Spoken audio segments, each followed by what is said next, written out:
अस्सलाम वालेकुम। उम्मीद है सब खैरियत से होंगे। आज हमने एक्सरसाइज 6.5 जो है वो स्टार्ट करनी है। एक्सरसाइज 6.5 जो है वो हमने करनी है। तो एक्सरसाइज 6.1 है, 5 है, उसका क्वेश्चन नंबर 1 है, find the value of x y and z the right angle triangle.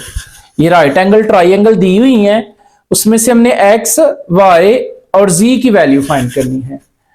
तो ये हम पीछे भी ट्रिग्नोमेट्री फंक्शंस को पढ़ चुके हैं, ट्रिग्नोमेट्री फंक्शन से ही रिलेटेड है ये एक्सरसाइज जो है। तो राइट एंगल ट्राइंगल दी हुई है, इसमें एक ट्राइंगल दी है ए बी सी, और ये कौन सी ट्राइंगल है? राइट ट्राइंगल है, राइट एंगल ट्राइंगल ये ट्राइंगल है।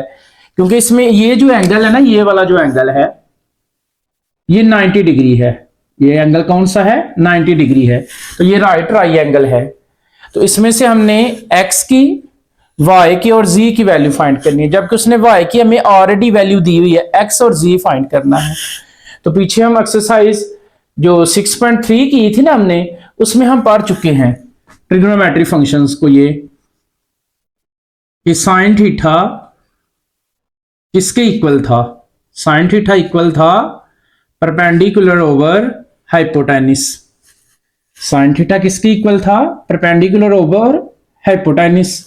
उसके बाद cos theta is equal to था, cos थीटा इज इक्वल था बेस ओवर हाइपोटेनिस। उसके बाद tan theta is equal to था, tan theta is equal to perpendicular over base के। तो इसमें ना ये ट्रिग्नोमेट्री फंक्शन यूज होना है कि साइन थीटा किसके इक्वल है? Perpendicular over hypotenuse. cos theta किसके इक्वल है? Base over hypotenuse. tan theta किसके इक्वल है? परपेंडिकुलर ओवर बेस के। तो ये वाला अगर आपको याद है, पीछे हमने याद कर चुके हैं, 6.3 में हमने ये पढ़ लिए हैं, तो ये इसमें यूज होना है। अब हमने x, y और z को फाइंड करना है। y इसने दिया हुआ है, तो स्टूडेंट समझे इसको। ये जो थीटा है ना, ये जो 30 डिग्री है, ये हमारा थीटा है। 30 डिग्री क्या है? थीटा है। यानी थीटा की वैल्यू क्या है? 30 डिग्री। और थीटा बोलते हैं एंगल को। थीटा किसको बोलते हैं? एंगल को। और यहां पे उसने एंगल हमें दिया हुआ, थीटा कितना दे दिया है? 30 डिग्री। तो ये एक राइट ट्राइंगल है। तो राइट ट्राइंगल में क्या होता है? ये जो 90 डिग्री होता है ना, 90 डिग्री का एंगल जो इसके बिल्कुल सामने होता है, ये वाला, ये हाइपोटेनिस होता है। ये क्या होता है? हाइपोटेनिस। यानी 90 डिग्री को जो सामने होता है ना, ये क्या होता है? हाइपोटेनिस। उसके बाद ये जो थीटा के सामने होता है, ये परपेंडिकुलर, और जो बच जाता है वो क्या होता है? बेस। अब हमने ये थीटा है हमारा, तो ये बेस गिवन है हमारे पास। बेस क्या है? गिवन है। तो ये हमने हर दफा लेनी है। एक दफा परपेंडिकुलर लेके बेस के साथ सॉल्व कर लें, एक दफा बेस के साथ हाइपोटेनिस को लेके सॉल्व कर ले। तो ये हमारा थीटा है। थीटा के सामने क्या होता है? परपेंडिकुलर, और ये क्या है? बेस। तो परपेंडिकुलर और बेस, परपेंडिकुलर और बेस देखिए किसके इक्वल है? परपेंडिकुलर और बेस किसके इक्वल है? tan थीटा के। तो इसके सॉल्यूशन में हम लिखेंगे tan theta is equal to perpendicular over base. तो tan थीटा परपेंडिकुलर देखिए क्या है? परपेंडिकुलर क्या है हमारे पास? x ओवर बेस देखिए क्या है हमारे पास? y। तो tan, और थीटा की वैल्यू भी गिवन है। थीटा कितना दिया हुआ है? 30 डिग्री। तो थीटा की जगह क्या लगाएंगे? 30 डिग्री। x जो है वो हमने फाइंड करना है। y देखिए क्या दिया? y की क्या वैल्यू गिवन है? y की वैल्यू है 4। ये दोबारा सुने, ये हमारा थीटा है। तो थीटा के सामने क्या होता है? हमेशा परपेंडिकुलर होता है। थीटा के सामने क्या होता है? परपेंडिकुलर। और ये नीचे क्या है? बेस। ये तो कंफर्म हो गया कि ये क्या है? हाइपोटेनिस है। जो 90 डिग्री के सामने है ना, वो हाइपोटेनिस है। ये हमेशा के लिए याद रख लें कि जो भी 90 डिग्री के सामने होता है ना, वो क्या होता है? हाइपोटेनिस। और जो थीटा के सामने होता है वो परपेंडिकुलर। दो चीजें याद हो गई हैं कि जो 90 डिग्री के सामने है वो हाइपोटेनिस, और जो थीटा के सामने है वो परपेंडिकुलर, यानी जो एंगल के सामने होगा वो परपेंडिकुलर और जो बच जाएगा वो क्या होगा, बेस। तो ये हमारा थीटा है, थीटा के सामने क्या करना है, लेना है परपेंडिकुलर, और ये क्या है, बेस। तो ये परपेंडिकुलर है, ये बेस है। परपेंडिकुलर बेस देखिए किसकी इक्वल है, परपेंडिकुलर बेस किसकी इक्वल है, tan थीटा के। तो मैंने लिख दिया tan theta is equal to perpendicular over base. तो tan थीटा परपेंडिकुलर क्या दिया हुआ है उसने हमें, x, और बेस देखिए क्या दिया हुआ है, y। अब वैल्यू पुट कर दिया tan एज इट, थीटा की वैल्यू देखिए क्या थी 30, x हमने फाइंड करना, y की क्या वैल्यू थी 4। तो इसको सॉल्व करें, tan 30 की वैल्यू ये हमने टेबल में पीछे याद की है, 6.4 में ना हमने टेबल में वैल्यू याद की है। ये जो tan 30 डिग्री होता है ना, इसकी वैल्यू होती है 1/√3। ये जो tan 30 डिग्री है, tan 30 डिग्री की वैल्यू क्या है, 1/√3। तो इसकी जगह लगा लें, tan 30 की जगह 1/√3 इज इक्वल टू x/4। तो ये 4 इधर डिवाइड हो रहा है, इस साइड पे आकर मल्टीप्लाई, 4 को करें 1 से मल्टीप्लाई, तो 4 ओवर क्या है, √3, और इज इक्वल टू क्या है, x। तो ये हमारे पास x की वैल्यू आ गई है ये। अब हमने z को फाइंड करना है, x को हमने फाइंड कर लिया है, z की वैल्यू फाइंड करनी है। तो फिर से यही लें, ये हमारा थीटा है, तो थीटा के सामने परपेंडिकुलर, परपेंडिकुलर हमने x फाइंड कर लिया है। अब ये क्या है, बेस, और ये क्या है, हाइपोटेनिस। तो हम बेस और हाइपोटेनिस लेंगे, या हम ये भी ले सकते हैं परपेंडिकुलर ओवर हाइपोटेनिस भी, लेकिन ये बेस गिवन थी तो हम हर दफा बेस को ही लेंगे। तो ये देखिए थीटा के सामने ये तो परपेंडिकुलर होता है हमेशा, और ये क्या है, बेस, और ये क्या है, hypotenuse. Base over hypotenuse, base और हाइपोटेनिस देखिए किसकी इक्वल है, बेस और हाइपोटेनिस किसकी इक्वल है, कॉस के। यहां लेंगे हम कॉस थीटा, आप इसी के नीचे लेंगे, cos theta is equal to किसके है, बेस ओवर हाइपोटेनिस। तो cos theta as it, base देखिए कितना आया है, बेस हमारे पास कितना है, y, और हाइपोटेनिस हमारे पास क्या है, z। तो कॉस थीटा की वैल्यू, थीटा कितना है 30 डिग्री, और y की वैल्यू 4 ओवर z। तो cos 30 की वैल्यू क्या होती है, cos 30 की वैल्यू होती है √3/2। cos 30 की क्या वैल्यू है, √3/2 इज इक्वल टू 4/z। तो क्रॉस मल्टीप्लीकेशन करें, इसको इसके साथ, इसको इसके साथ, z को करें √3 से, तो √3 और z, 2 को करें 4 से 8, ये √3 जो है इस साइड पे मल्टीप्लाई, तो उस साइड पे जाके डिवाइड, ये क्या आएगा 8/√3। तो ये हमारे पास z की वैल्यू भी हो गई है। उसने कहा था x, y और z की वैल्यू, x की तो ऑलरेडी हमारे पास वैल्यू है, हमने x की भी फाइंड कर ली और y की भी फाइंड कर ली है। ये क्वेश्चन नंबर 1 जो है उसका फर्स्ट पार्ट जो है ना, ये कंप्लीट है। फर्स्ट पार्ट जो है, ये राइट ट्राइंगल दी हुई थी, तो ये वाला कंप्लीट है। क्वेश्चन नंबर 1 है और उसका सेकंड वाला पार्ट है, ये एक राइट ट्राइंगल दी हुई है, इसमें से हमने x, y और z की वैल्यू फाइंड करनी है। फिर से y गिवन है, x और z हमने फाइंड करना है। तो ये राइट ट्राइंगल है, हमने पढ़ा ये जो राइट ट्राइंगल होती है ना, उसमें ये वाला जो है राइट ट्राइंगल, जिसमें एक एंगल कितने डिग्री का होता है, 90 डिग्री का, तो ये 90 डिग्री का है। और ये 90 डिग्री के जो बिल्कुल सामने होता है ना, ये जो 90 डिग्री के सामने है, ये हाइपोटेनिस होता है। 90 डिग्री के सामने वाली साइड को क्या बोलते हैं, हाइपोटेनिस। और ये जो थीटा है, उसने थीटा दिया है π/4, π/4 का मतलब होता है 45 डिग्री, π/4 का मतलब क्या है 45, क्योंकि ये पाई की जो वैल्यू है ना, pi is equal to 180 degree होता है। तो यहाँ पे आप पाई की जगह 180 लगाएं और उसको 4 पे डिवाइड करें तो 45, ये हमारे पास थीटा आ गया। तो थीटा की क्या वैल्यू आ गई है, 45। थीटा कितना आ गया है, 45। थीटा बोलते हैं एंगल को, तो एंगल कितना है हमारे पास, 45। तो हमने x और z को फाइंड करना है, y गिवन है। तो ये हमें पता चल गया, 90 के जो बिल्कुल सामने होता है वो हाइपोटेनिस होता है, और ये जो थीटा के सामने होता है ना, ये वाला, ये परपेंडिकुलर है। थीटा के सामने क्या है, हमेशा परपेंडिकुलर, और ये जो बच गया ये क्या है, बेस। अब हमारे पास तीन चीजें हैं, परपेंडिकुलर क्या है, y, यानी y की वैल्यू √3, बेस क्या है हमारे पास x, और हाइपोटेनिस क्या है, z है। तो अब हमने इस थीटा को लेना है, थीटा के सामने परपेंडिकुलर और ये क्या है बेस, तो परपेंडिकुलर और बेस, परपेंडिकुलर ओवर बेस किसकी इक्वल है, परपेंडिकुलर ओवर बेस किसकी इक्वल है, टेन थीटा के। यहां पे हम लिखेंगे इसको tan theta is equal to perpendicular over base. तो टेन थीटा, थीटा कितना दिया उसने हमें, π/4 इज इक्वल टू परपेंडिकुलर क्या है हमारे पास y ओवर बेस क्या है हमारे पास x। ये टेन, तो 180 को 4 पे डिवाइड करें, पाई की वैल्यू 180 और 180 को 4 पे डिवाइड करें तो कितना आ जाएगा 45 डिग्री। और y की क्या वैल्यू है, √3 ओवर क्या है x हमने फाइंड करना है। तो टेंजेंट 45 की वैल्यू लगाएंगे हम, tan 45, ये जो tan 45 है ना, tan 45 डिग्री, ये हमने टेबल में याद की है। tan 45 किसके इक्वल था, 1 के। tan 45 डिग्री की क्या वैल्यू है, 1 है। तो इसकी जगह क्या लगाएंगे हम, 1 इज इक्वल टू क्या है, √3 ओवर x।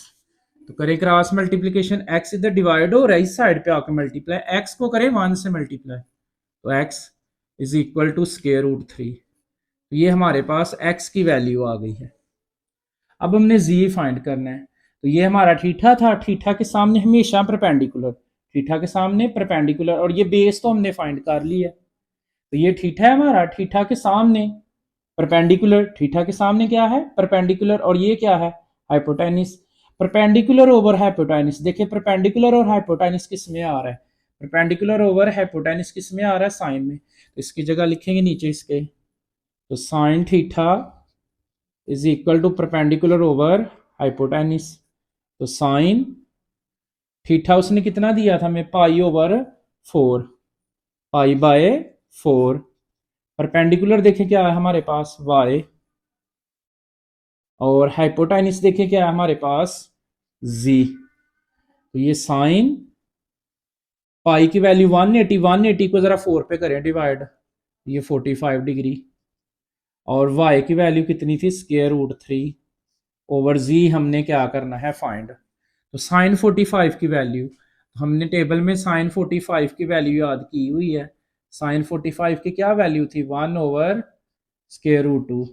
साइन 45 की वैल्यू क्या थी, 1 ओवर √2। तो इस साइन 45 की जगह लगाएं 1 ओवर √2 इज इक्वल टू क्या है, √3 ओवर z। तो करें क्रॉस मल्टीप्लीकेशन, z हमने फाइंड करना, z को 1 से करें मल्टीप्लाई, तो z √2 को √3 से करें मल्टीप्लाई, तो ये स्केयर रूट क्या आएगा, 2 × 3, क्योंकि रेडिकल की प्रॉपर्टीज है कि अगर स्केयर रूट को स्केयर रूट से मल्टीप्लाई कर दे, एक स्केयर रूट में लिख लेते हैं। तो z इज इक्वल टू आएगा 2 3 का 6। ये हमारे पास z आ गया जी, हाइपोटेनिस आ गया है। ये हमारा क्वेश्चन नंबर 1 है, और उसका सेकंड पार्ट जो था ये क्वेश्चन नंबर 1 है, और उसका थर्ड वाला पार्ट है एक्सरसाइज 6.5, उसका क्वेश्चन नंबर 1 का ये थर्ड वाला पार्ट है। थर्ड डायग्राम दी है उसने हमें, और ये कौन सी डायग्राम है, ये कौन सी ट्राइंगल है, ये राइट एंगल ट्राइंगल है। ये कौन सी ट्राइंगल है, राइट एंगल, क्योंकि इसमें एक एंगल 90 डिग्री का है। तो इसको भी सॉल्व करना है हमने। ये हमारा अब थीटा आ गया, थीटा उसने कितना दे दिया हमें, थीटा इज इक्वल टू कितना दे दिया है, 60 degree. Theta for angle, angle कितना दे दिया है, 60 डिग्री। तो हमें पता है ये जो 90 डिग्री के सामने होता है ना, ये हमेशा के लिए हमें पता है ये क्या होता है, 90 डिग्री के सामने हाइपोटेनिस, और थीटा के सामने क्या होता है, परपेंडिकुलर, और ये जो बच जाता है ये क्या है, बेस। तो हमारे पास हाइपोटेनिस भी है, परपेंडिकुलर भी है, बेस भी। हाइपोटेनिस कितना दिया उसने, z जो कि 2 की इक्वल है, परपेंडिकुलर कितना दिया है, y जो कि हमने फाइंड करना है, और बेस कितना दिया है, x जो कि हमने फाइंड करना है। तो यहाँ पे लेंगे हम, ये थीटा है, थीटा के सामने परपेंडिकुलर, और ये क्या है, हाइपोटेनिस। थीटा के सामने परपेंडिकुलर, और ये क्या है, हाइपोटेनिस। बेसिकली ये जो अब हम यहाँ पे जो वैल्यू फाइंड करते हैं ना, तो एक हम गिवन लेते हैं, और एक मालूम लेते हैं, और एक नामलूम लेते हैं। ये हमने y जो है ना ये नामलूम है, और z जो है वो मालूम है। तो ये हमने लेना थीटा के सामने परपेंडिकुलर, और ये क्या है, हाइपोटेनिस। तो देखिए परपेंडिकुलर और हाइपोटेनिस, परपेंडिकुलर और हाइपोटेनिस किसके इक्वल है, परपेंडिकुलर हाइपोटेनिस साइन थीटा के, तो इसका लिखेंगे sine theta, sine theta is equal to किसके है, परपेंडिकुलर ओवर हाइपोटेनिस। तो sine theta as it, perpendicular देखे क्या था हमारे पास y, परपेंडिकुलर क्या है y, और हाइपोटेनिस क्या था हमारे पास z। तो ये साइन एज इट, थीटा की वैल्यू गिवन है, थीटा कितना दिया है 60 degree, is equal to y हमने फाइंड करना है, और देखिए z कितना दे दिया, z इज इक्वल टू कितना दिया है 2। ये साइन 60 की वैल्यू, साइन 60 की वैल्यू हमने टेबल में पढ़ी हुई है। तो साइन 60 डिग्री की क्या वैल्यू हमने पढ़ी थी, स्क्वायर रूट 3/2। तो ये साइन 60 की जगह लगा लें, square root 3/2 is equal to y/2। तो करें क्रॉस मल्टीप्लीकेशन, इसको y को करें 2 से तो 2y, और स्क्वायर रूट 3 को करें 2 से तो 2 स्क्वायर रूट 3। इसको इसके साथ मल्टीप्लाई और इसको इसके साथ, 2 इस साइड पे मल्टीप्लाई, उस साइड पे जाके क्या हो जाएगा डिवाइड, ये 2 स्क्वायर रूट 3 वैसे ही ये वाला एज इट, ये जो 2 है इस साइड पे मल्टीप्लाई तो उस साइड पे जाके डिवाइड, तो ये 2 इस 2 से कैंसल, तो y इज इक्वल टू कितना आ जाएगा स्क्वायर रूट 3। ये हमारे पास y की वैल्यू आ गई है, परपेंडिकुलर आ गया है। अब हमने ये बेस भी फाइंड करना है, क्या फाइंड करना है, बेस। तो यही हमारा थीटा, थीटा के सामने तो हमें पता है हमेशा परपेंडिकुलर होता है, ये बेस है और ये क्या है हाइपोटेनिस, तो बेस ओवर हाइपोटेनिस, बेस और हाइपोटेनिस को लेना है। अब हमने परपेंडिकुलर हमने फाइंड कर लिया, अब उसको नहीं लेना, ले सकते हैं वैसे लेकिन नहीं, ये जो हमारे पास गिवन है ना इसको हर दफा लेना है हमने। तो ये बेस है और ये क्या है हाइपोटेनिस, बेस और हाइपोटेनिस देखे किसके इक्वल है, कॉस के। तो इसी के नीचे आप लिखेंगे cos theta is equal to base over hypotenuse. तो cos एज इट, थीटा भी एज इट, बेस देखे क्या दिया हुआ उसने हमें x, और हाइपोटेनिस क्या दिया हुआ है z। तो cos थीटा की क्या वैल्यू है 60 डिग्री, और x हमने क्या करना है फाइंड, ओवर z की क्या वैल्यू थी, z इज इक्वल टू कितना दिया था 2। तो cos 60 की वैल्यू लगाएं, cos 60 की वैल्यू होती है 1/2, cos 60 की क्या वैल्यू है 1/2, ये हम टेबल में पढ़ चुके हैं कि cos 60 degree is equal to 1/2।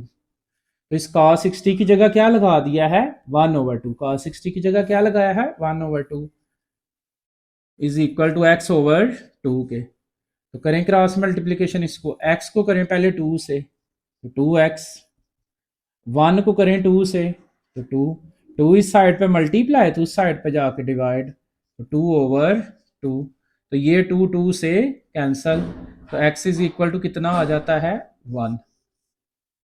ये हमारा थर्ड पार्ट था क्वेश्चन नंबर 1 का।